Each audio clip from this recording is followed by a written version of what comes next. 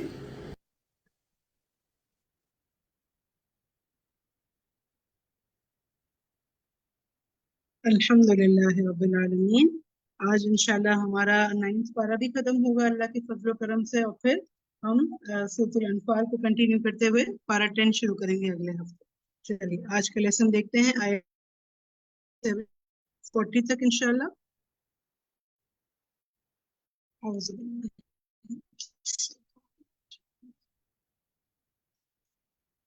کل ہی کی آیات کی کنٹینیوشن ہے.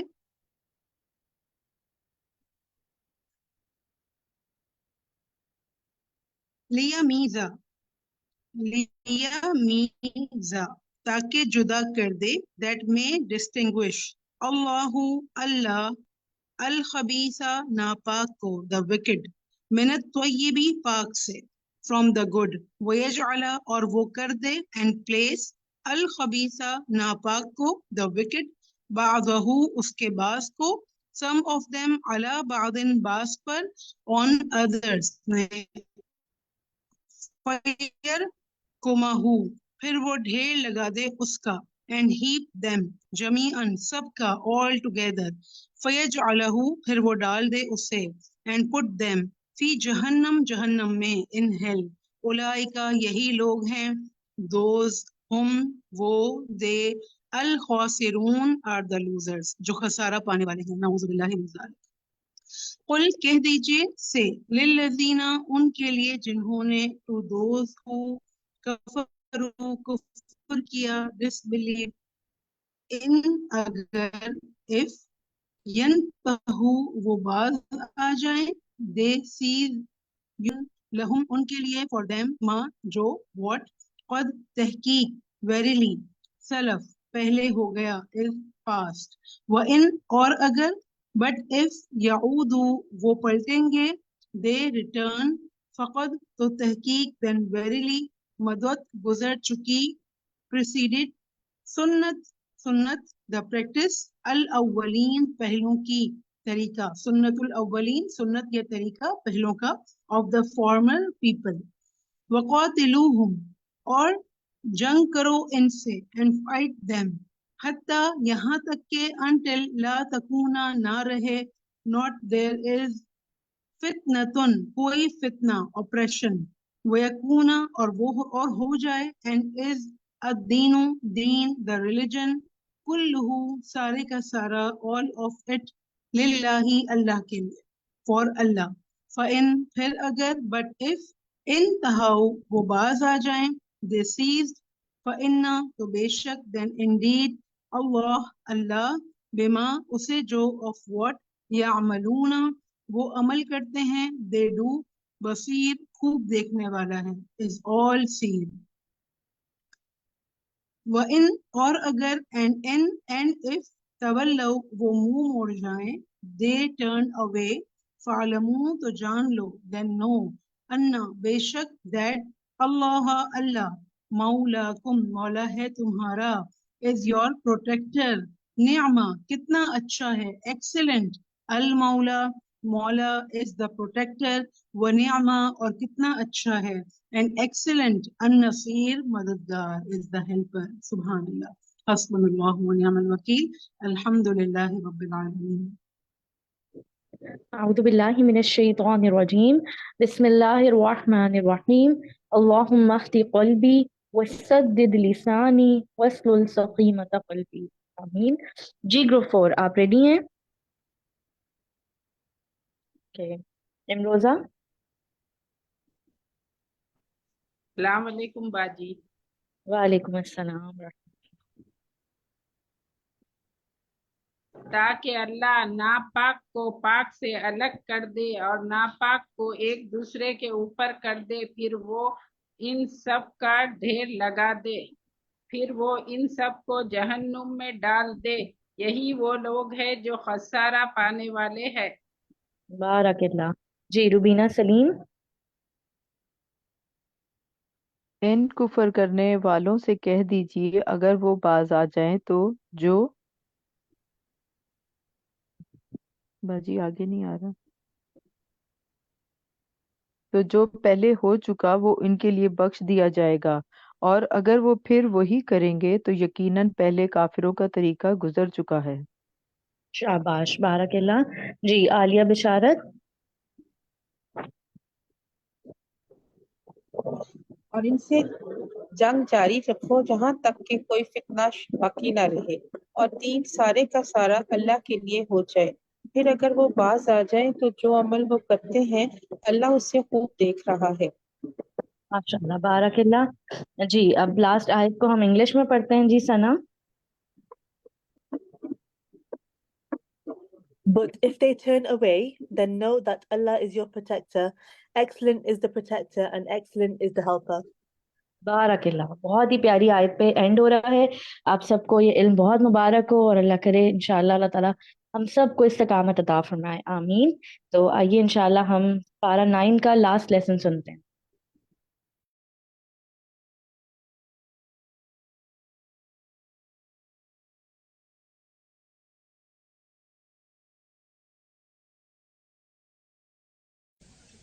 ليميز الله الخبيث من الطيب ويجعل الخبيث بعضه على بعض فيركمه جميعا فيجعله في جهنم أولئك هم الخاسرون. تاکہ اللہ ناپاک کو پاک سے الگ کر دے اور ناپاک کو ایک دوسرے کے اوپر کر دے پھر وہ ان سب کا ڈھیر لگا دے پھر وہ ان سب کو جہنم میں ڈال دے یہی وہ لوگ ہیں جو خسارہ پانے والے ہیں. اللہ اکبر. استغفر. پچھلی آیت میں کہا گیا والذین کفروا الی جہنم یحشرون جنہوں نے کفر کیا وہ جہنم کی طرف سب اکٹھے کر دیے جائیں گے. یعنی اللہ تعالیٰ چاہتا ہے کہ پاک اور ناپاک کو علیحدہ علیحدہ کر کے دونوں کو اپنے اپنے ٹھکانوں میں داخل کر دے. یعنی خبیث اعمال خبیث اموال خبیث اشخاص سب کو جمع کرے پھر ان کو جہنم میں اکٹھا کر کے پھینک دے. یعنی ایک تو خبیث سارے لوگ اکٹھے ہو جائیں پھر ان کے خبیث مال جو حرام طریقوں سے کماتے ہیں اور پھر ان کے خبیث اعمال جو اللہ اور اس کے رسول سے دشمنی رکھتے ہیں یہ سارے کے سارے اٹھا کے جہنم میں پھینک دیے جائیں گے تاکہ باقی فضا صاف ہو جائے. تو یہی وہ لوگ ہیں جنہوں نے قیامت کے دن اپنے آپ کو اور اپنے گھر والوں کو خسارے میں ڈالا. وذالک هو الخسران المبین. یہ بہت بڑا خسارہ ہے. یعنی مقصد کیا ہے اس طرح اکٹھا کر کے جہنم میں ڈالنے کا؟ لیمیز اللہ الخبیث من الطیب تاکہ خبیث الگ جگہ جائے اور طیب الگ جگہ جائے ان کو الگ الگ کر دے. یعنی خبیث سے مراد خبیث اموال خبیث اعمال خبیث افراد اور طیب سے مراد طیب مال طیب لوگ طیب کام یعنی دنیا میں تو یہ کشمکش ہو رہی ہے نا دونوں کے درمیان، سب کٹھے ہیں یہاں، آگے جا کے اکٹھا نہیں رہنا، الگ الگ ہونا ہے، سب کے درمیان فرق ہو جائے گا. سورۃ یاسین میں بھی ایک آیت آتی ہے اس طرح کی، وَامْتَازُوا الْيَوْمَ أَيُّهَا الْمُجْرِمُونَ، اے مجرموں آج تم الگ ہو جاؤ. دنیا میں وہ تمہارے ماں باپ تھے، بہن بھائی تھے، رشتے دار تھے، دوست تھے، ایک سٹی میں ایک شہر میں رہنے والے لوگ تھے، لیکن آج جدائیاں پڑ گئیں، آج اکٹھے نہیں رہ سکتے کیونکہ تمہارے اعمال ایک جیسے نہیں تھے. آج فیصلہ ہوگا اعمال کی بنیاد پر. اور قرآن مجید میں جو طیب ہے وہ حلال کے معنوں میں بھی آتا ہے، وَلَا تَتَبَدَّلُوا الْخَبِيثَ بِالطَّيِّبِ، تم ناپاک مال کو پاک سے تبدیل نہ کرو. اور خبیث حرام کے معنوں میں بھی آتا ہے جیسے اس آیت میں ہے. اور طیب اور خبیث کافر اور مومن کے لیے بھی آتا ہے، یعنی طیب مومن اور کافر خبیث. اور سورۃ آل عمران میں آتا ہے حتی یمیز الخبیث من الطیب، یہاں تک کہ ناپاک کو پاک سے الگ کر دے. سورۃ الاعراف میں آتا ہے والبلد الطیب یخرج نباتہ باذن ربہ والذی خبث لا یخرج الا نکدا، اور عمدہ زمین کی پیداوار اس کے رب کے اذن سے خوب نکلتی ہے، اور جو زمین خراب ہے اس سے ناقص کے سوا کچھ نہیں نکلتا.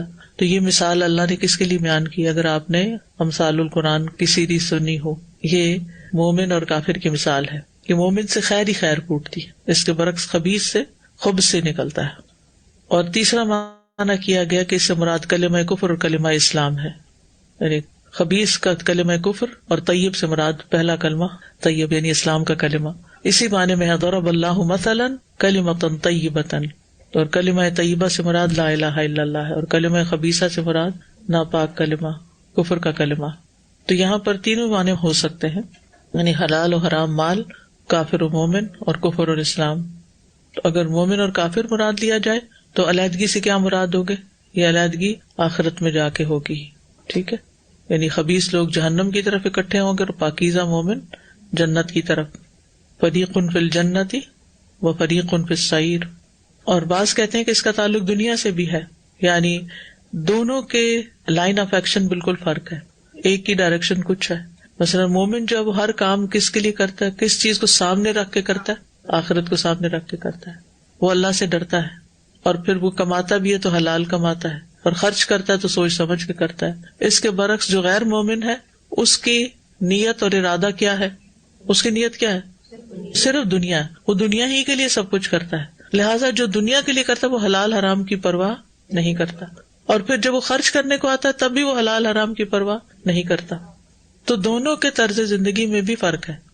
پھر قرآن مجید کی ایک آیت آتی ہے ما کان اللہ لیذر المؤمنین علی ما انتم علیہ حتی یمیز الخبیث من الطیب وما کان اللہ لیطلعکم علی الغیب. اللہ ایسا نہیں کہ مومنوں کو اسی حال پہ چھوڑ دے جس پر تم اس وقت ہو، یہاں تک کہ ناپاک کو پاک سے الگ کر دے، اور نہ ہی اللہ ایسا کہ تمہیں غیب پر مطلع کرے. یعنی اگر مومنوں کے اندر بھی کوئی کھوٹ موجود ہے تو آزمائشیں ڈال ڈال کے ان کا کھوٹ نکال کے ان کو دنیا میں بھی صاف کیا جائے گا. یعنی آخرت میں تو ہوگے ہی، الگ ہو جائیں گے، لیکن دنیا میں بھی. اور ویسے بھی آپ دیکھیں اگر ناپاک مال پاک مال سے الگ ہو جائے، اگر مال بھی اس سے مراد لیا جائے تو اس میں بھی آپ دیکھیے کہ جو پاکیزہ مال ہوتا ہے اس کی برکت بہت ہوتی ہے، وہ تھوڑا بھی بہت کافی ہو جاتا ہے، اور جو ناپاک ہوتا ہے اس کا ڈھیر بھی کافی نہیں ہوتا. اور مال پاک کیسے ہوتا ہے؟ زکوٰۃ ادا کر کے، صدقات نکال کے، یعنی اس میں سے انسان جب خیر کے کاموں میں خرچ کرتا رہتا ہے تو اس سے باقی مال بھی پاک ہوتا رہتا ہے، اور اگر وہ اس کے اندر شامل رہتا ہے تو باقی چیز کو بھی خراب کر. جیسے خون کو صاف کرنے کے لیے وہ کپنگ کرتے ہیں نا، تو وہ اگر صاف ہوتا رہے تو انسان کی صحت اچھی رہتی ہے، لیکن اگر ٹاکسنز اندر ہی رہیں تو پھر وہ مختلف بیماریاں بن جاتی ہیں.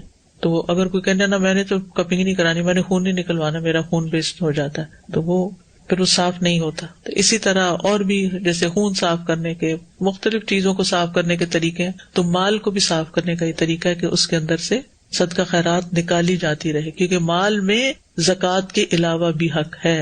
یعنی زکوٰۃ تو ہے ہی، لیکن زکوٰۃ کے علاوہ بھی مال نکالنا چاہیے.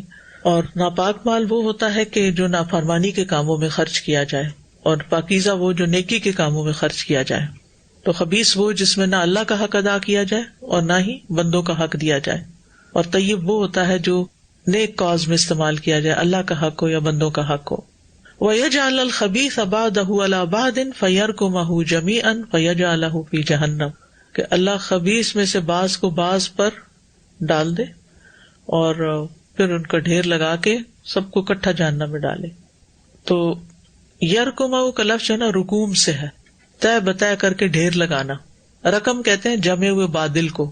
کبھی بادل ہوتا ہے نا ایک کے اوپر ایک جا رہے ہوتے ہیں، اور رکام ریت کا ڈھیر بھی ہوتا ہے، یعنی اوپر سے ریت. جیسے آپ کوڑے کا کوئی ڈھیر ذہن میں لائیں، اس میں کیا ہوتا ہے ایک پھینک کے جاتا، دوسرا آتا ہے وہ کچھ اور پھینک دیتا، تیسرا کچھ اور پھینک دیتا، اور وہ پھر پورا ڈھیر لگ جاتا ہے. تو مطلب یہ ہے کہ جو کفار ہیں ان کو اللہ سبحانہ وتعالیٰ اکٹھا کر کے، جیسے پچھلی آیت میں ہے، تو یہاں یہ ہے کہ وہ اور ان کے اموال اور ان کے اعمال اور وہ سب کچھ اکٹھے کر کے ڈھیر بنا کے ان کو ڈال دیا جائے گا. پائلز آف گاربیج کی طرح ان کو اکٹھا کر کے ڈالا جائے گا. کیونکہ دنیا میں جب گاربیج کو ڈسکارڈ کرنا ہو، آگ لگاتے ہیں بعض اوقات کسی اور طرح، تو پہلے اس کو اکٹھا کرتے ہیں. کیونکہ اکٹھا ہونے کا فائدہ کیا ہوتا ہے کہ پھر اس میں جلدی وہ صفائی ہو جاتی ہے، آگ جلدی بھڑک اٹھتی ہے. ایک حصہ دوسرے کو جلانے میں مددگار ہوتا ہے. استغفر اللہ. تو جو جہنم کا ایندھن ہوں گے وہ بھی ایک دوسرے کو جلانے میں مددگار ہوں گے، کیونکہ وہ دنیا میں ایک دوسرے کے ساتھ ہی تھے، دنیا میں وہ ایک دوسرے کی پشت پناہی کرتے تھے. تو یہ بھی آپ کو ہمیشہ ذہن میں رکھنا چاہیے کہ آپ کس کے مددگار بنے ہوئے ہیں. ٹھیک ہے نا، کس کے مددگار بنے ہوئے ہیں. کونو انصار اللہ ہے یا کچھ اور ہے. اگر آپ شر کے کاموں میں یا غلط کاموں میں دوسرے کے ساتھ چلتے ہیں، کوئی غلط کام کرنے جا رہا ہے اور آپ کے مددگار بن گئے، کوئی اس کو سپورٹ کر رہے ہیں، فیسیلیٹیٹ کر رہے ہیں، تو پھر آپ بھی اس کے حصے دار بن گئے، اور دنیا میں اکٹھے ہیں اور اس کی بڑی ہمدردی ہے تو آگے بھی جا کے پھر ساتھ ہی ہوں گے. وہ حدیث میں آتا ہے نا المرء مع من احبا، یہ دونوں پہ فٹ آتا ہے. انسان اس کے ساتھ ہوگا جس سے وہ محبت کرتا ہے. تو جو خیر کے کاموں سے محبت کرتا ہے تو وہ اپنے ساتھ خیر ہی سمیٹ کے لے جائے گا. نیک لوگوں سے محبت کرتا ہے تو وہ نیکوں کے ساتھ ہی ہوگا. اور اس کے برعکس اگر وہ شر کے ساتھ ہے، برے کاز کے ساتھ ہے، برے لوگوں کے ساتھ ہے، غلط کام کرنے والوں سے دوستی رکھے ہوئے ان کا مددگار ہے، تو پھر قیامت کے دن بھی انہی کے ساتھ. کیونکہ اصل چیز کیا ہے انسان کے اندر؟ اس کا دل ہے نا. یہ ہے تو انسان ہے، یہ نہیں ہے تو نہیں. تو آپ وہیں ہوتے ہیں جہاں آپ کا دل ہوتا ہے. یہاں آپ کیوں بیٹھے ہوئے ہیں؟ آپ کا دل تھا تو یہاں بیٹھے ہوئے. اگر دل نہ ہوتا تو آپ کبھی بھی نہیں یہاں بیٹھ سکتے تھے. محبتوں کا جائزہ لینا چاہیے. بالکل اپنی محبتوں کا جائزہ لینا چاہیے، چاہے وہ چیزیں ہوں، چاہے وہ انسان ہو، چاہے وہ کام ہو، چاہے وہ باتیں ہوں. ٹھیک ہے، یعنی آپ کو کیسی باتیں پسند آتی ہیں، کہاں دل زیادہ لگتا ہے، کس چیز کی خرید و فروخت میں دل لگتا ہے، کس طرح کے لوگوں میں دل زیادہ لگتا ہے. یعنی کام، افراد، اعمال، یہ سب کچھ، کیونکہ ان سب کو اکٹھا کیا جائے گا نا جنت میں یا جہنم میں. السلام علیکم. میں یہ کہہ رہی ہوں کہ درمیانہ روی بھی نہیں اختیار کر سکتے کہ کوئی بات میں فارغ ہوں. جب کوئی بندہ فارغ ہوتا ہے اور نیکی کے کاموں میں نہیں ہوتا تو شر اس کو جا پکڑتی ہے. بالکل. شیطان کوئی آئیڈیا ایسا آ جائے گا، خالی ذہن شیطان کا گھر ہوتا ہے، تو پھر وہ شیطان کے وسوسے شروع ہو جاتے ہیں. جو امیجری ہے نا اس کی کہ ان سب کو اکٹھا کر دیا جائے گا اور وہ ڈھیر لگا دیا جائے گا اور وہ ڈھیر اکٹھا پکوا دیا جائے گا اور وہ ایک دوسرے کو جلا رہا ہوگا. ایک عجیب سا منظر دماغ میں آتا ہے اس سارے کو پڑھ کے نا. اولئک ھم الخاسرون، یہ لوگ خسارہ پانے والے ہیں، یعنی دنیا اور آخرت میں نقصان اٹھانے والے ہیں. تو اس آیت سے جو اہم بات پتہ چلتی ہے کہ طیب اور خبیث برابر نہیں ہو سکتے، جیسے سورۃ مائدہ میں بھی آتا ہے قل لا یستوی الخبیث والطیب. ان دونوں کا جینا مرنا بھی الگ الگ ہوتا ہے. سورۃ جاسیہ میں آتا ہے ام حسب الذین اجترحوا السیئات ان نجعلہم کالذین آمنوا وعملوا الصالحات سواء محیاہم ومماتہم ساء ما یحکمون. یا وہ لوگ جنہوں نے برائیوں کا ارتکاب کیا، انہوں نے گمان کر لیا ہے کہ ہم انہیں ان لوگوں کی طرح کر دیں گے جو ایمان لائے اور انہوں نے نیک اعمال کیے، ان کا جینا اور مرنا برابر ہوگا.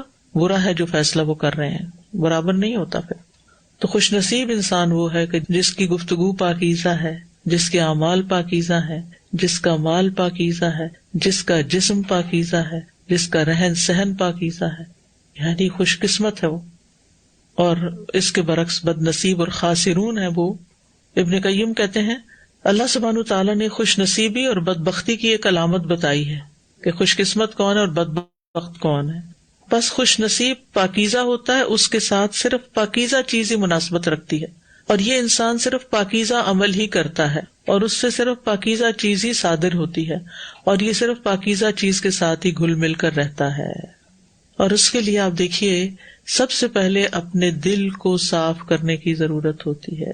ایمان کا بیج اس میں پوری طرح گرو ہی نہیں کرتا جس دل کے اندر حسد، بغض، کینہ، نفرتیں بھری ہوئی ہوں.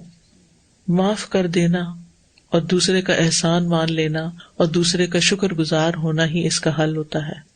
اگر آپ اللہ سبحانہ وتعالیٰ سے گمان اچھا رکھتے ہیں نا، اور آپ اللہ سبحانہ وتعالیٰ سے محبت رکھتے ہیں اور آپ کا ایمان اچھا ہے، تو آپ دیکھیں باقی ساری چیزیں اس کے تابع ہو جائیں گی، ہر چیز سیدھی ہو جائے گی.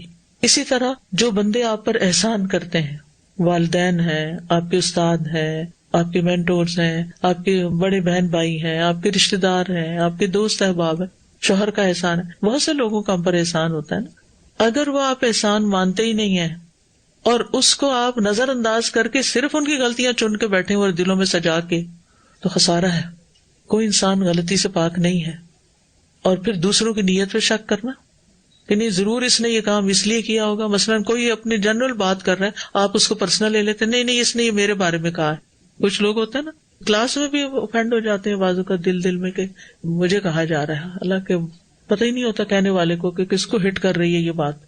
تو اس میں بدگمانی کا ایلیمنٹ بھی شامل ہو جاتا ہے، نیت کی خرابی، دل کی خرابی. کہ اصل میں ہمارے اندر نا ریسیور لگے ہوئے ہیں.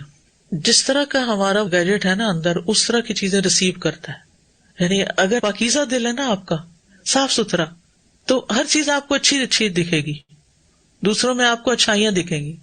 اور اگر آپ کے اپنے اندر ڈاؤٹس ہیں اور اپنے اندر نیگیٹیوٹی ہے، لہٰذا آپ کسی کو وہ کوئی چیز بھی اٹھائے گا تو کہیں گے یہ کیا کر رہا ہے، ہر چیز میں غلطی نظر آئے گی آپ کو. کچھ لوگ ایسے ہی ہوتے ہیں، ان کے منہ سے کسی کے لیے خیر کا کلمہ ہی نہیں نکلتا ہے نا. بندہ دیکھتے گھبرا جاتا ہے، یہ پھر آ گیا، اس نے کسی کی غیبت کر دینی ہے، آ گیا اس کا میسج، اب یہ کسی نہ کسی کی شکایت کرے گا.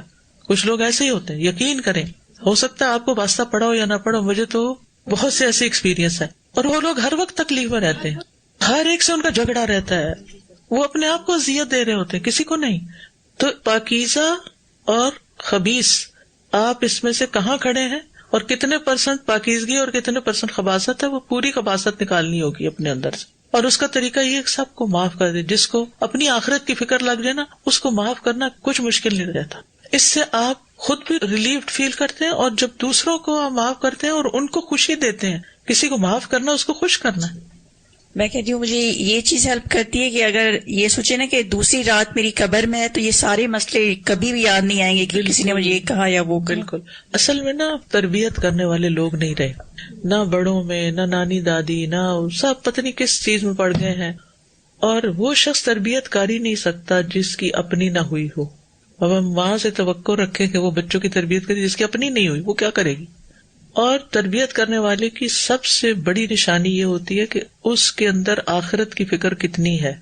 اگر آپ اپنے بچوں کے سامنے ہر وقت دنیا کی باتیں کر رہے ہیں نا، تو آپ ان کی تربیت کوئی نہیں کر رہے. وہ شروع ہوگی فکر آخرت سے. اور فکر آخرت میں بھی اس طرح زندگی گزارنا کہ ہر روز سوچیں کہ پتہ نہیں آج میرا آخری دن تو نہیں، تو کیا کیا کام ہے جو مجھے کرنے ابھی تک نہیں کیے میں نے، ان کو سنجیدگی سے کر لوں. استاذہ جی، پہلے تو ایسا لگتا تھا نا کہ سب سے زیادہ وکٹمائز خود ہی کو ہے، بنا قرآن پڑھے ہر چیز سب کچھ میں نے کہ مجھ پہ سارا ظلم ہوا. لیکن قرآن کے بعد پتہ چلا کہ اللہ کا احسان ہے، قرآن آیا، میں سب پہ ظلم کر رہی تھی اور میں سدھری تو ایسا لگتا سب اگل بغل ٹھیک ہو گئے. یعنی کہ I was the reason. قرآن بتاتا ہے کہ ہم میں کتنی پرابلم ہے، اپنے آپ کو فکس کریں تو اگل بغل کسی کے ساتھ مجھے اتنی محنت نہیں کرنا پڑا. میں نے اپنے کو ٹھیک کیا تو میرے رشتے ٹھیک ہونے لگے. بالکل. اصل میں ہمیں اپنے اوپر ہی ورک کرنے کی وہی پرابلم ہے. اور ہر مسئلے میں اگر ہماری سوچ کا رخ بدل جائے نا کہ مجھے اپنے پہ ورک کرنا ہے، یعنی میں ریزن ہو سکتی ہوں دوسرے شخص کی مصیبت کا، جو میں سمجھتی ہوں دوسرا مجھ پہ ظلم کر رہا ہے، چاہے وہ شوہر ہے یا کوئی استاد ہے یا کوئی ماں باپ ہے یا کوئی بھی، تو اس کے ریزن میں خود ہو سکتی ہوں. یہ چیز جس کو سمجھ آ جائے نا، اسی کی اصلاح ہوئی. اور جس نے قرآن پڑھ کے بھی یہ نہیں نہ سمجھا اور اس نے کاپیوں کی کاپیاں بھر دی نوٹس لے لے کے، کوئی فائدہ نہیں اس نے اٹھایا. میرے مائنڈ میں بدر کی بات چل رہی تھی، تو جب سارے بڑے بڑے جتنے سردار تھے کفر کے، وہ سب اس وقت مارے گئے تھے اسلام کے مخالف، تو ان ساروں کو کنویں میں ڈال دیا گیا تھا، سارے ڈھیر کٹھا ہو گیا. میرے مائنڈ میں وہ آ رہا تھا کہ وہ بھی سارے گند کٹھا اللہ تعالیٰ نے کر کے پھر ان کو ایک ہی جگہ دنیا میں کٹھے تھے تو وہاں بھی کٹھے ہو گئے.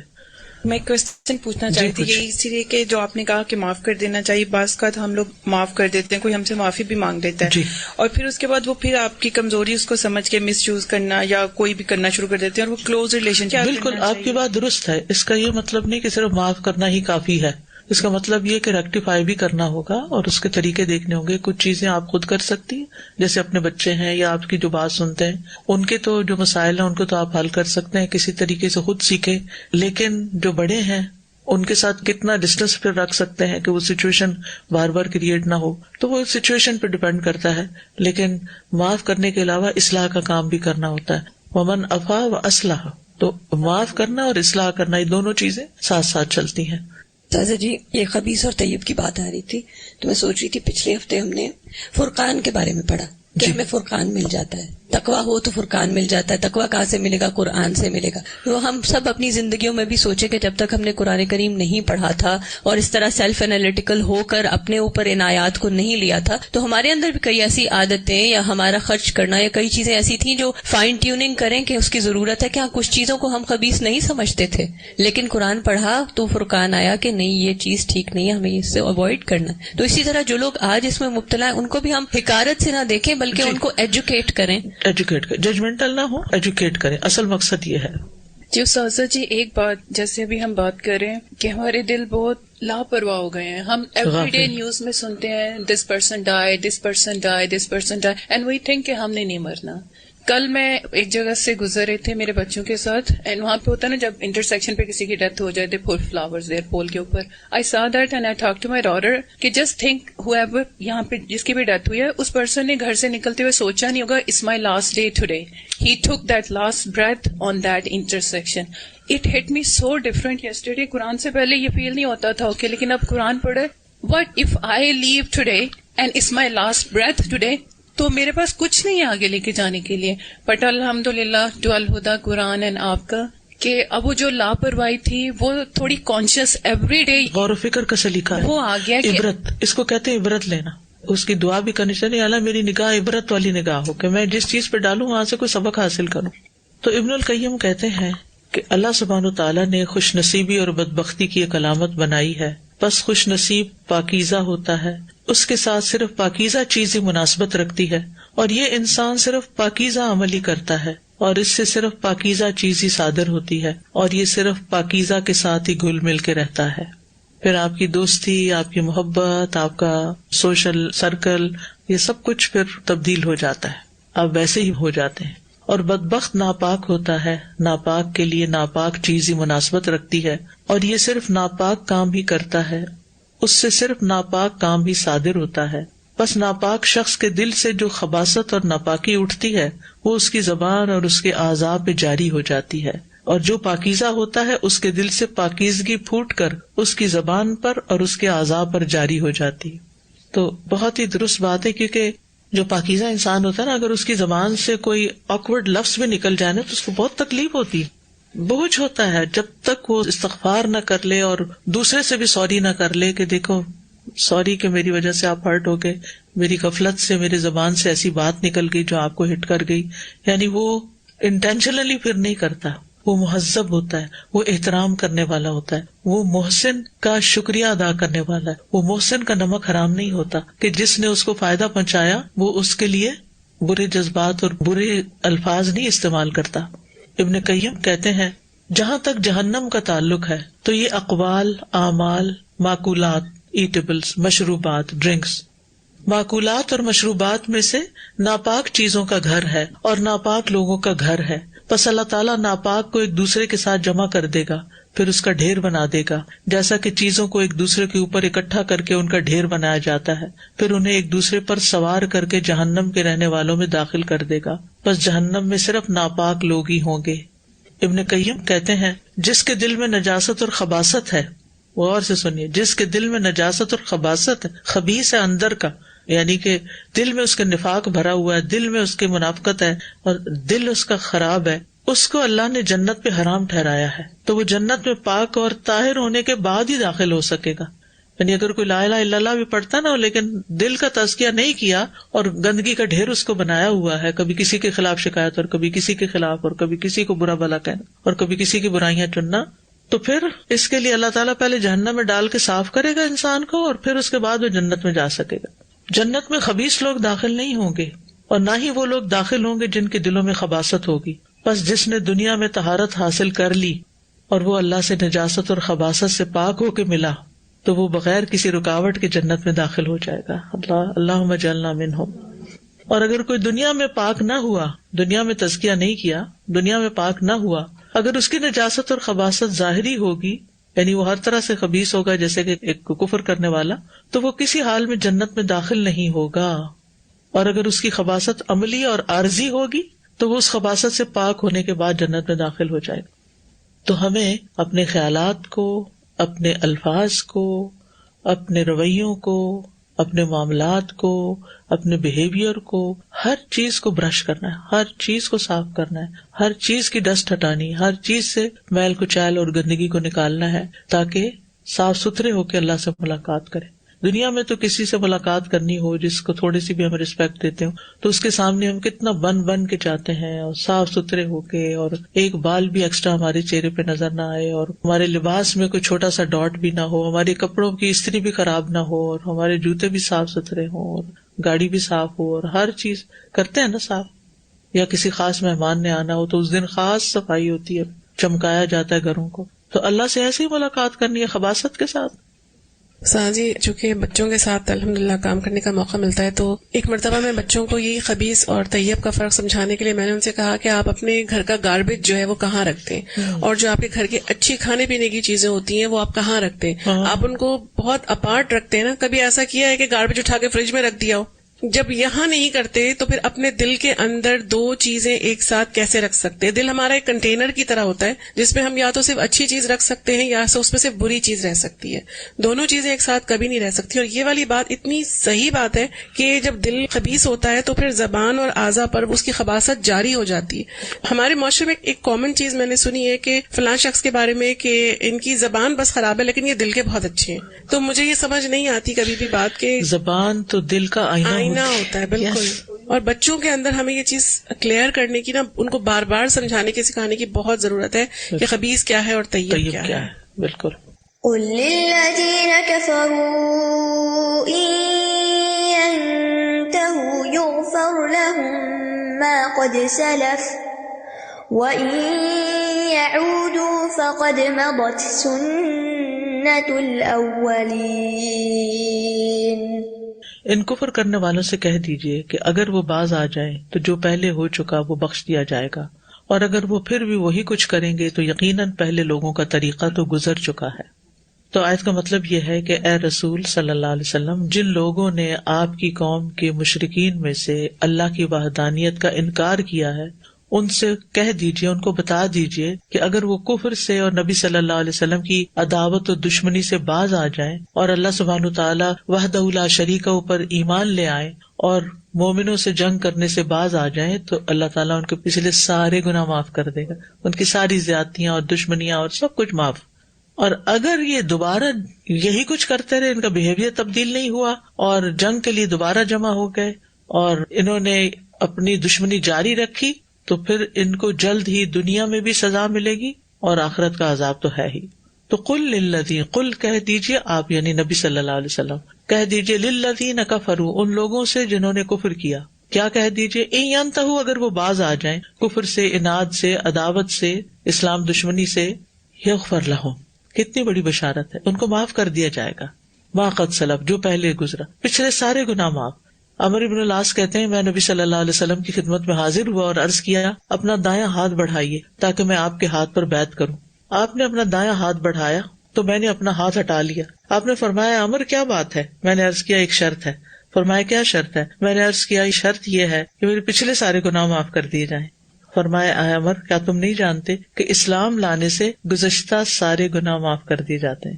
اس ایک انسیڈنٹ کی بنا پر ہم ہر ریورٹ کو بہت ہی خوش قسمت سمجھتے ہیں کہ اس کے پچھلے سارے گناہ معاف ہو گئے، اور ہجرت سے سارے گزشتہ گناہ معاف ہو جاتے ہیں، اور حج سے بھی پچھلے سارے گناہ معاف ہو جاتے ہیں، حج مبرور جو ہوتا ہے، اور توبہ سے بھی معاف ہو جاتے ہیں. لیکن اس کے لیے شرط یہ ہے کہ آئندہ کے لیے پھر اپنی حالت اچھی رکھی جائے. ٹھیک ہے. ینتہو باز آنے میں یہ بھی شامل ہے کہ اسلام لا کے اپنی حالت بدلیں، اب رک جائیں جو کچھ پہلے جاہلیت میں کرتے تھے اس سے. یعنی پچھلی برائیاں چھوڑ بھی دیں. توبہ کی یہ شرط ہوتی ہے. ابن مسعود کہتے ہیں کہ ایک آدمی نے کہا ہے اللہ کے رسول جو کچھ ہم نے جاہلیت میں کیا کیا اس پر ہمارا مواخذہ ہوگا؟ یعنی پچھلی لا علمی کی زندگی میں جو گناہ کر چکے ہیں اس میں ہماری پکڑ ہوگی؟ آپ نے فرمایا جو اسلام میں اچھے عمل کرے گا تو اس سے جاہلیت میں کیے ہوئے اعمال کا مواخذہ نہیں ہوگا، اور جس نے اسلام میں برے عمل کیے یعنی اسلام بھی لے آیا اور پھر برے عمل بھی نہیں چھوڑے وہ پہلے اور پچھلے دونوں اعمال کے ساتھ پکڑا جائے گا. یہ صحیح بخاری کی روایت ہے. یعنی اسلام لا کے بھی اپنی حرکتیں پچھلی والی نہیں چھوڑی تو پچھلے گناہ بھی دھر لیے جائیں گے اور یہ بھی جو نئے کیے جا رہے ہیں. وَإِن يَعُودُوا فَقَدْ مَضَتْ سُنَّةُ الْأَوَّلِينَ، اور اگر یہ واپس پلٹیں گے انہی حرکتوں میں اسلام سے پہلے والی یا پھر قتال کی طرف تو پہلوں کا طریقہ گزر چکا. یعنی انبیاء کی مخالفت کرنے والوں کے بارے میں اللہ کا طریقہ کیا رہا ہے؟ اللہ تعالیٰ نے پکڑا ان قوموں کو اور اپنے پیغمبروں کی مدد کی.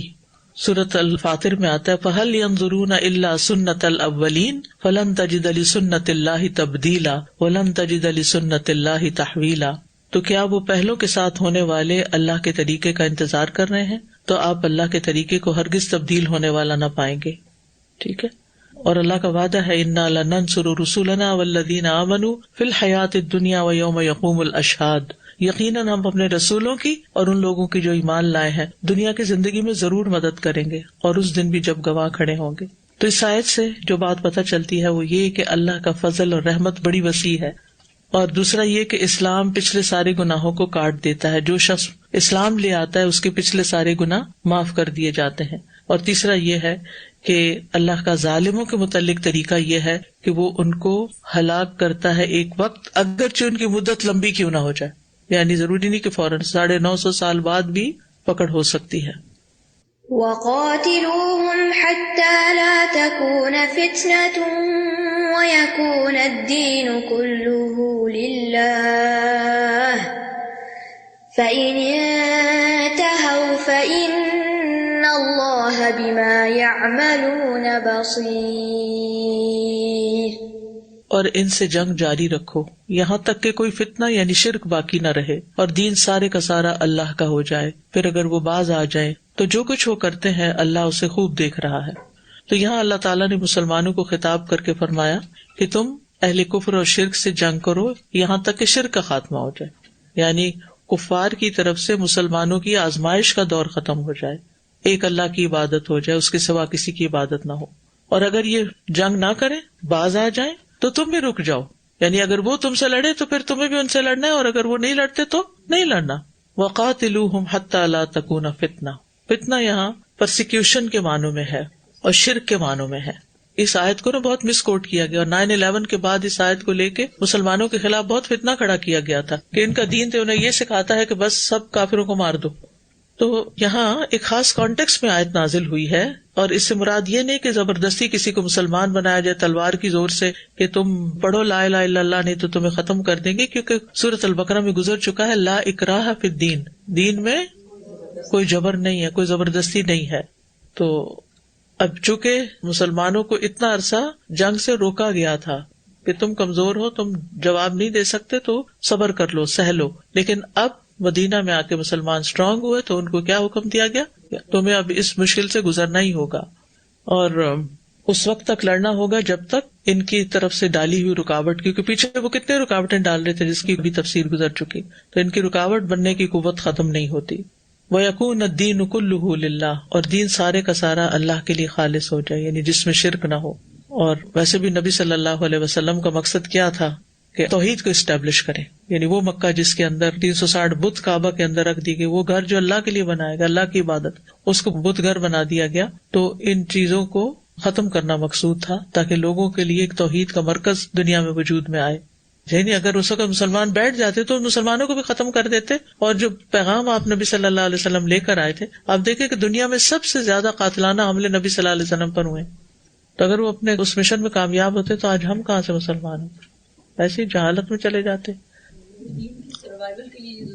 دین کی سروائیول کے لیے، بالکل دین کی سربلندی کے لیے، سروائیول کے لیے. ایک شخص آیا اور نبی صلی اللہ علیہ وسلم سے عرض کیا کہ اگر کوئی خاندانی حمیت کی وجہ سے جنگ کرتا ہے، کوئی بہادری دکھانے کے لیے میدان جنگ میں کود پڑتا ہے، کوئی محض ریاکاری اور شہرت کے لیے جنگ کرتا ہے، تو کون اللہ کے راستے میں؟ تو آپ نے فرمایا جو اللہ کے دین کی سربلندی اور اس کے غلبے کے لیے لڑتا ہے، صرف وہ لڑنا اللہ کی راہ میں، باقی مقاصد نہیں۔ یعنی مسلمانوں کو یہ نہیں سکھایا گیا کہ دنیا کو کنٹرول کرنے کے لیے اور ملک پہ ملک فتح کرنے کے لیے، سلطنت وسیع کرنے کے لیے قتال کرو یا مال غنیمت اکٹھا کرنے کے لیے، کیونکہ دور جاہلیت میں جو جنگیں ہوتی تھیں یا جھڑپیں ہوتی تھیں اس کے پیچھے لوگوں کا مال لوٹنا ہوتا تھا۔ وہ ہوتا یہ تھا کہ جو قبیلہ ذرا اسٹرانگ ہو جاتا تھا تو وہ کمزور قبیلے کے اوپر حملہ کر کے ان کی عورتوں کو پکڑ لیتے، ان کے بچوں کو لے جاتے، غلام بنا لیتے، لونڈیاں بنا لیتے، ان کے مال جانور جو تھے وہ بھگا کے لے جاتے۔ یہ اس دور کا کلچر تھا۔ آج بھی آپ دیکھیں کہ جو جنگیں ہو رہی ہیں ان کو کوئی برا نہیں کہہ رہا اور ان کو کوئی ظلم و زیادتی نہیں قرار دیتا۔ جی، مائٹ از رائٹ۔ اب بھی جس کے پاس طاقت ہے وہ جس کے اوپر چاہے حملہ آور ہو جائے۔ تو اسلام نے یہ نہیں سکھایا کہ اگر تمہارے پاس قوت آ جائے تو تم کمزوروں کا گلا کاٹنا شروع کر دو۔ اچھا، اور اگر دین کے لیے بھی جنگ کی جا رہی ہے تو کیوں؟ تاکہ ایک تو رکاوٹ ختم ہو، دوسرا یہ کہ جو لوگ ان کے ڈر سے اسلام نہیں لا رہے ان کے لیے راستہ کھل جائے اور ان کی آخرت بچ جائے۔ ان لوگوں کے فائدے میں ہی جنگ ہوگی، ان کو نقصان دینے کے لیے نہیں ہوگی، یہ یاد رکھیے۔ یعنی جب دین کو خطرہ ہو تو تب یہ حکم جو ہے وہ امپلیمنٹ ہوگا، آپس کے فتنے فساد کے لیے نہیں لڑنا۔ ابن عمر سے روایت ہے کہ عبداللہ بن زبیر کے دور میں ان کے پاس 2 شخص آئے، کہنے لگے لوگ آپس میں لڑ کے تباہ ہو رہے ہیں اور آپ عمر رضی اللہ عنہ کے صاحبزادے اور صحابی ہونے کے باوجود خاموش بیٹھے ہوئے ہیں، ایسا کیوں ہے؟ انہیں روکنے سے کون سی چیز آپ کو رکاوٹ ہے؟ آپ کیوں نہیں لڑتے جب مسلمانوں کے اندر آپس میں لڑائیاں ہو رہی تھی؟ ابن عمر کہتے ہیں کہ مجھے اس بات نے روکا کہ اللہ نے میرے کسی بھی بھائی کا خون مجھ پہ حرام کیا ہے، میں مسلمان کے خلاف تلوار نہیں اٹھا سکتا۔ تو انہوں نے کہا اللہ تعالیٰ تو فرماتا ہے وَقَاتِلُوهُمْ حَتَّى لَا تَكُونَ فِتْنَةٌ، ان سے جنگ جاری رکھو یہاں تک کہ کوئی فتنہ باقی نہ رہے۔ تو لوگ فتنے میں پڑے ہوئے ہیں۔ اس پر ابن عمر نے فرمایا ہم تو اس وقت تک لڑے ہیں جب تک فتنہ یعنی شرک باقی تھا، اور وہ باقی نہیں رہا اور حاکمیت اللہ کے لیے خالص ہو گئی ہے، اور تم لوگ فتنے کے لیے لڑنا چاہتے ہو، فساد کے لیے لڑنا چاہتے ہو تاکہ اللہ کے سوا دوسروں کی حاکمیت ہو، تو میں ایسی جنگ میں حصہ نہیں لوں گا۔ فَإِنِ انْتَهَوْا فَإِنَّ اللَّهَ بِمَا يَعْمَلُونَ بَصِيرٌ، اور اگر وہ باز آ جائیں تو بے شک اللہ تعالیٰ جو بھی وہ عمل کرتے ہیں اس کو دیکھ رہا ہے، یعنی اللہ تعالیٰ سے کچھ بھی چھپا ہوا نہیں۔ تو اس آیت میں اسلام میں جنگ کے مقاصد بتائے گئے ہیں، یعنی جنگ نہ تو عداوت پر مبنی ہوگی، نہ ہی کسی کے اکسانے پر، اور نہ ہی دنیاوی ریسورسز کے حصول کے لیے۔ یعنی مسلمانوں میں جنگ اپنے دین کو بچانے کے لیے ہوتی ہے اور کمزور مسلمانوں کو بچانے کے لیے ہوتی ہے، اور ویسے بھی اگر کوئی آپ پر حملہ آور ہوتا ہے تو جان اور دین کے دفاع کے لیے انسان جواب دے سکتا ہے۔ دشمن کے مقابلے میں اور ظالموں کو ظلم سے روکنے کے لیے جنگ ہوگی، یعنی جو آپ پر حملہ آور ہو رہا ہے اور ظلم کر رہا ہے یا بے گناہوں پہ ظلم کر رہا ہے، اور پھر یہ کہ جنگ سے پہلے بھی دین کی دعوت دی جائے گی ان کو۔ وَإِن تَوَلَّوْا فَاعْلَمُوا أَنَّ اللَّهَ مَوْلَاكُمْ نِعْمَ الْمَوْلَى وَنِعْمَ النَّصِيرُ، اور اگر وہ منہ موڑ جائیں تو جان لو کہ بے شک اللہ تمہارا مولا ہے، کتنا اچھا مولا اور کتنا اچھا مددگار۔ یعنی جنگ میں اللہ تعالیٰ ایمان والوں کی مدد ضرور کرتا ہے اگر وہ ایمان سے روگردانی کرے۔ تولو منہ موڑ جائے، کون منہ موڑ جائے؟ یعنی مشرکین جو ایمان نہیں لا رہے اور کفر ہی کرنے پہ اور جنگ کرنے پہ اڑے ہوئے ہیں، تو پھر جان لو کہ اللہ تمہارا مولا اور مددگار ہے۔ اگر وہ تم پہ جنگی مسلط کر رہے ہیں تو اللہ تمہاری مدد کرے گا، اور وہ کتنا اچھا مولا اور کتنا اچھا مددگار ہے۔ یعنی اللہ تعالیٰ سب سے بہترین مددگار ہے۔ اللہ تعالیٰ اپنے اولیاء کو تنہا نہیں چھوڑتا، اور سورۃ النساء میں آتا ہے واللہ اعلم باعدائکم وکفی باللہ ولیا وکفی باللہ نصیرا، اللہ تمہارے دشمنوں کو خوب جانتا ہے اور کافی ہے اللہ دوست اور کافی ہے اللہ مددگار۔ اور اللہ سے مدد حاصل کرنے کے لیے ضروری ہے کہ انسان اللہ کی طرف رجوع کرے ہر مشکل میں، بڑا امتحان ہو چھوٹا ہو، پلٹے اللہ ہی کی طرف۔ واعتصموا باللہ ھو مولاکم فنعم المولا ونعم النصیر، سورۃ الحج میں آتا ہے، اور اللہ کو مضبوط تھام لو، اللہ کو پکڑ لو، وہی تمہارا مولا ہے، کتنا اچھا دوست اور کتنا اچھا مددگار ہے۔ تو ہر غم، ہر دکھ، ہر تکلیف، ہر پریشانی، انفرادی ہو یا اجتماعی ہو، اس میں اللہ ہی کی طرف رجوع کرو۔ جو اللہ کی طرف رجوع کرے گا وہ اللہ کی حفاظت اور کفایت میں ہوگا، آفتوں سے امن میں ہوگا، مخالفتوں سے محفوظ ہوگا۔ لیکن اگر کوئی منہ موڑ کے جاتا ہے تو کوئی بات نہیں، تمہارے لیے اللہ کافی ہے۔ وآخر دعوانا ان الحمد للہ رب العالمین۔ سبحانک اللہم و بحمدک اشہد ان لا الہ الا انت استغفرک و اتوب الیک. السلام علیکم و رحمۃ اللہ وبرکاتہ.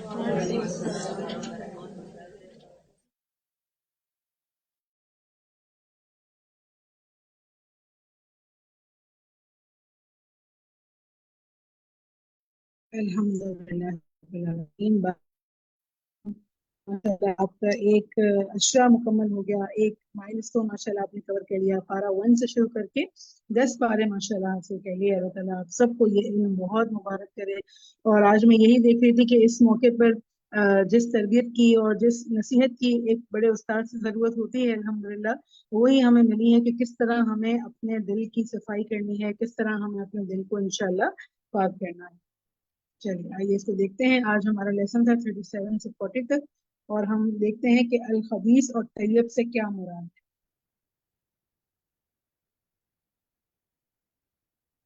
جی زہرا سلیم. جی باجی، خبیث سے مراد ہے خبیث اعمال، اموال، اشخاص، اور طیب سے مراد ہے طیب کام، طیب مال، طیب لوگ.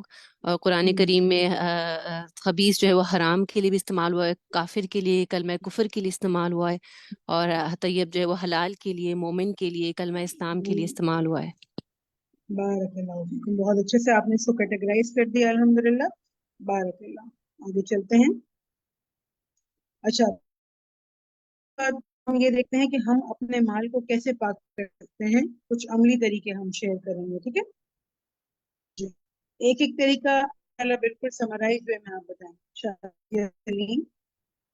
جی ٹیچر، ہم اپنے مال کو جو ہے زکوٰۃ دے کے سب سے پہلے تو پاک کر سکتے ہیں. اللہ کی راہ میں پیسہ خرچ کر کے، صدقہ خیرات کر کے.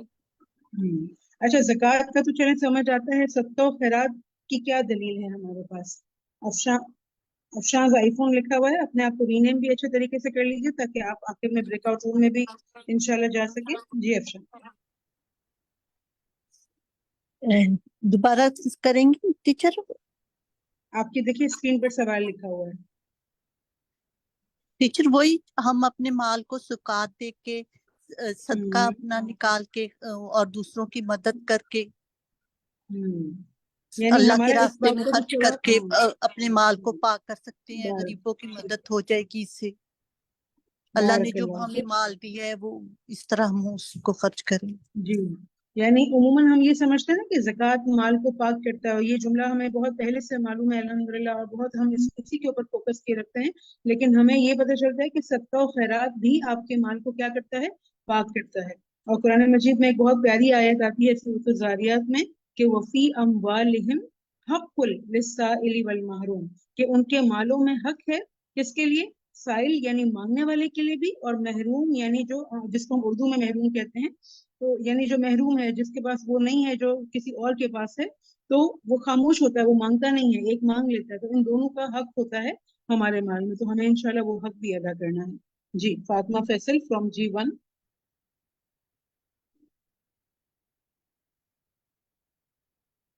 جی فاطمہ. مناہل نعیم، آپ کیا کہیں گے کہ کیسے ہم عملی طریقہ بتائیے کہ کیسے اپنے مال کو ہم پاک کر سکتے ہیں. سمینہ شاہد. یہ ہے کہ ہم اپنے مال کو دین کے کاموں میں، دین کی بلندی کے لیے خرچ کریں، اور جو لوگ غریب ہیں، کسی کی ہیلپ کر کے، کسی کے پاس اناج نہیں ہے ان کو اناج لے کے دے دیں. اپنے مال کا صدقہ نکلے گا. اور اس طرح دیکھیں آپ نے کہا دین کی ترقی میں خرچ کرنا، ٹھیک ہے، کسی کو اناج لے کے دینا. اب یہ جو اناج ہے نا یہ بہت اسپیسیفک ہے، اور ہم یہی اسپیسیفک طریقہ آپ سے پوچھنا چاہ رہے ہیں. اور ایک چیز تو ہم نے پڑھ لی کہ زکوٰۃ دے کر مال پاک کیا جا سکتا ہے، اور صدقہ و خیرات. اب وہ صدقہ و خیرات کی کون کون سی کائنڈ، ہم اسپیسیفکلی کیا کریں آج جانے کے بعد کہ یہ میں کروں گی تو مجھے بتاؤ کہ میرے پاس یہ طریقہ ہے اس کو کرنے کا. تو آپ نے بہت اچھی بات بتائی کہ کسی کو کھانا، فوڈ، راشن کی صورت میں کسی بھی طریقے سے پرووائڈ کرنا. شارمین. جی باجی، اللہ تعالیٰ کی جو نافرمانی کے کام چھوڑ کے اس کی فرمانبرداری کے کاموں میں لگا کے اپنی اولاد کی اچھی تربیت کرنے کے لیے دین کے مطابق اگر اولاد کی تربیت میں ہم اگر اپنا پیسہ لگاتے ہیں، مال لگاتے ہیں، تو اس طرح بھی اپنے مال کو پاک کرتے ہیں. جی بالکل، یہ ایک صدقہ جاریہ ہے. ٹھیک ہے، ہم عموماً جو ہے بہت ساری جگہوں پر خرچ کر رہے ہوتے ہیں لیکن اولاد کی تربیت میں نہیں لگا رہے ہوتے ہیں، تو یہ بھی ہمارا ایک بہت اہم اور فریضہ ہے. سائمہ فیاض. السلام علیکم.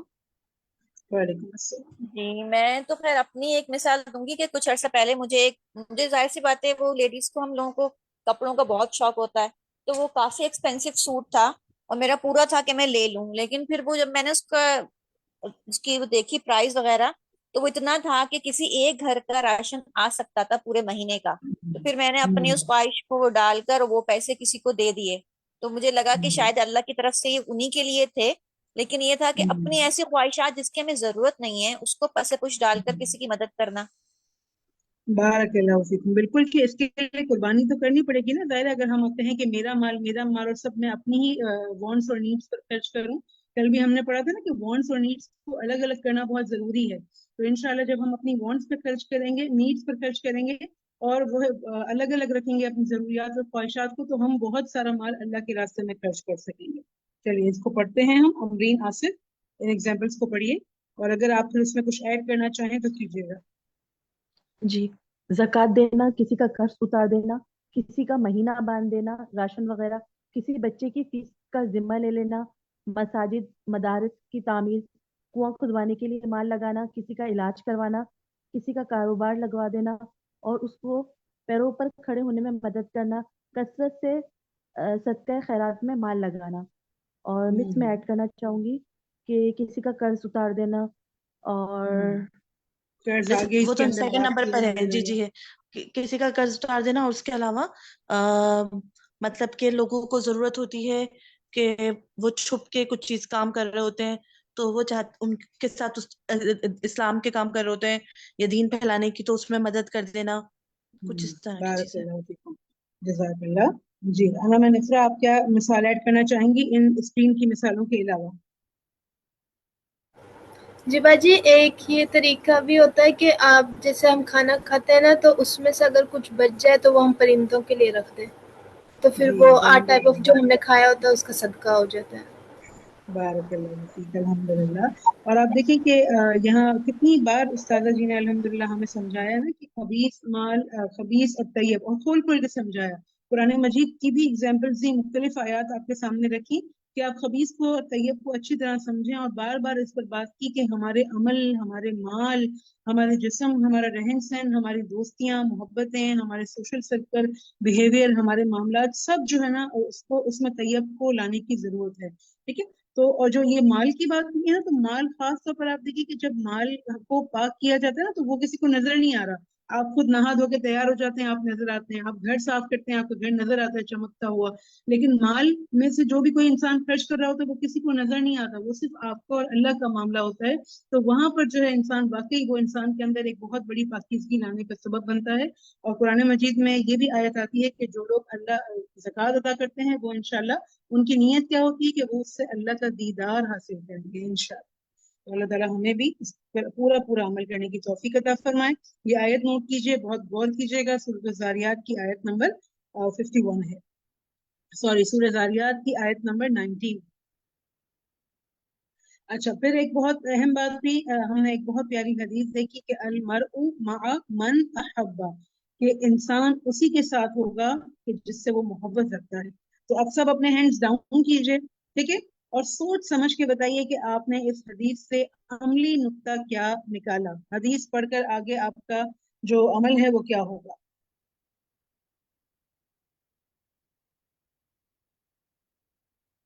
جی طاہرہ عبداللہ.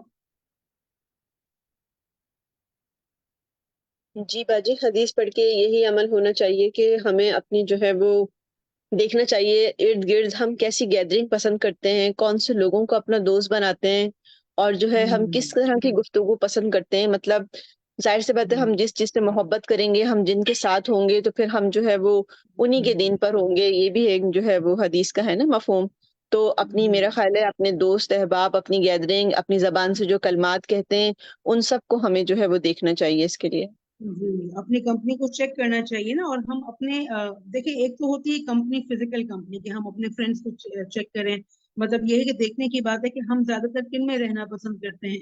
اب بعض اوقات یہ ہوتا ہے کہ فزیکل کمپنی نہیں ہے لیکن عموماً ہم سوشل میڈیا بہت زیادہ یوز کرتے ہیں, وہ بھی ایک سوشل سرکل ہے نا سوشل میڈیا بھی. اب یہاں ہم دیکھیں کہ یہاں ہم کس چیز کو پسند کر رہے ہیں, کیا ہم نے ہر چیز کو لائک کیا ہوا ہے, ہر ایک کو فالو کر رہے ہیں. اب کیا ہوتا ہے جب ہر کوئی ہماری وہ نہیں ہے کیٹیگرائزیشن کہ بھئی میں نے اس کو لائک کرنا ہے, اس کو نہیں کرنا, اس کی طرف سے نوٹیفیکیشن ملے, اس کی طرف سے نہ ملے, اس کا جو ہے مجھے پتہ چلتا رہے, اس کا نہ پتہ چلے. جب ہم یہ کیٹیگرائز نہیں کریں گے تو ہر چیز ہمارے سامنے آ رہی ہے, شر بھی آ رہا ہے, خیر بھی آ رہا ہے. تو پھر کیا ہوتا ہے, خیر تو چلے آتا ہے اور وہ گزر جاتا ہے, اور سم ٹائمز ہم اس کو خود بھی اسکرول کر کے اپ کر دیتے ہیں اور اس کو جانے دیتے ہیں. لیکن جو شر ہوتا ہے وہ کیا ہوتا ہے, وہ کافی اٹریکٹیو ہوتا ہے شیطان کی طرف سے. وہاں ہم رک جاتے ہیں, ہم دیکھنے لگتے ہیں, ہم اس میں انوالو ہوتے ہیں, اور پھر وہاں سے کیا ہوتا ہے, ہمارے کانوں کے ذریعے, ہماری آنکھوں کے ذریعے ہمارے دل میں خبیث چیز یا جنگ چیز جا رہی ہوتی ہے, اور جس کی وجہ سے پھر ہم کیا ہوتا ہے, ہمارے دل میں ایک مردہ پن سا آ جاتا ہے, ہمیں دل نہیں چاہتا کوئی نیکی کا کام کرنے کا. تو اس کو بھی چیک کرنے کی ضرورت ہے کہ ہم اپنے ارد گرد کس طرح کا ماحول بنائے رکھتے ہیں. جی محمد شاہزیب آپ کیا کہیں گے؟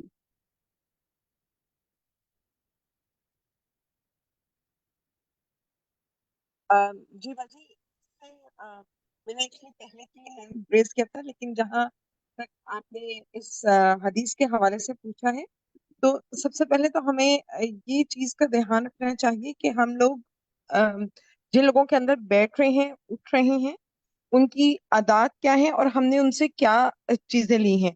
بعض اوقات ہم لوگ غیر مسلموں سے بھی بہت ساری اچھی چیزیں سیکھ سکتے ہیں, اور وہیں پہ اپنے مسلم بہن بھائیوں کو بھی ہم بہت ساری اچھی چیزیں بتا سکتے ہیں کہ ان کے اندر یہ چیزیں اچھی ہیں جو کہ ہمارے مذہب میں تھی, انہوں نے سیکھی ہیں. تو ہمیں بھی ان چیزوں کو اپنانا چاہیے, اور جو غلط چیزیں ہم نے دوسرے مذاہب کی لی ہوئی ہیں ان کو کس طریقے سے چھوڑنا چاہیے.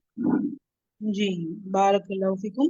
یعنی ہم خود بھی یہ دیکھیں کہ اگر ہم جن کے درمیان بھی ہیں ہم ان پر بھی اپنا کیسا اثر چھوڑتے ہیں. بارک اللہ فیکم.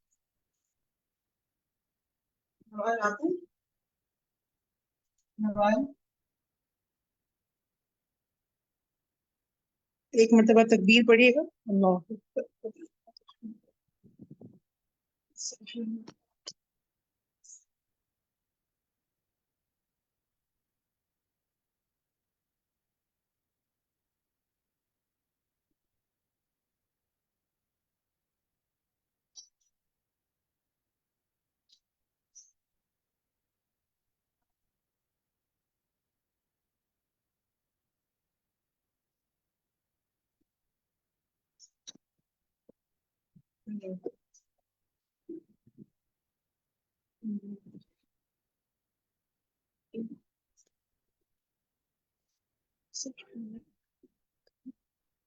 السلام علیکم ورحمۃ اللہ وبرکاتہ.